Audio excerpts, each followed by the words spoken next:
Nadira daily blog থেকে আমি নাদিরা আপনাদের জন্য নিয়ে আসলাম সহজভাবে কলিজা ভুনার রেসিপি। নরম তুলতুলে কিভাবে হয় এটার মধ্যে সেই ট্রিপই দেওয়া থাকবে।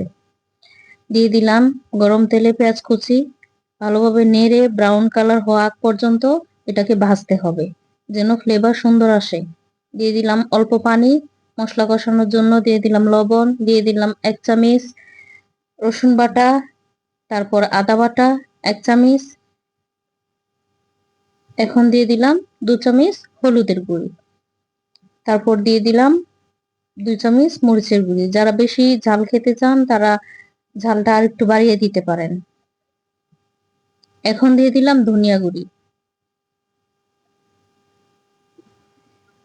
তারপর দিয়ে দিলাম জিরার গুঁড়ি 1 চামচ। আপনারা মশলা আপনাদের মন মতো বাড়িয়ে কমিয়ে নেবেন।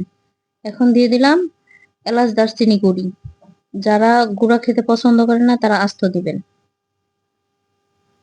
কলিজাকে ভালোভাবে দেখেন আমি ভুনে কষিয়ে নিয়েছি, একদম উপরে তেল ওঠা আগ পর্যন্ত ভালোভাবে কষিয়ে নেবেন যাতে এটার গন্ধ চলে যায়, ফ্লেভার সুন্দর আসবে। দিয়ে দিলাম পানি পরিমাণ মতো, এবার ঢেকে দিব সিদ্ধ হওয়া আগ পর্যন্ত।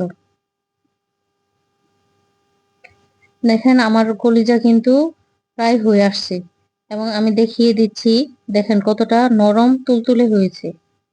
আপনারা যদি এমন ভাবে চেষ্টা করে এই ভিডিও দেখে রান্না করেন তাহলে আপনাদের, আশা করি আমি, আপনাদের কলিজা ভুনাও এত সুন্দর এবং টেস্টি হবে। আপনারা অবশ্যই আমার ভিডিও দেখে একবার হলেও এই রেসিপিটা ট্রাই করবেন এবং লাইক দিয়ে সাবস্ক্রাইব করে আমার চ্যানেলের পাশে থাকবেন।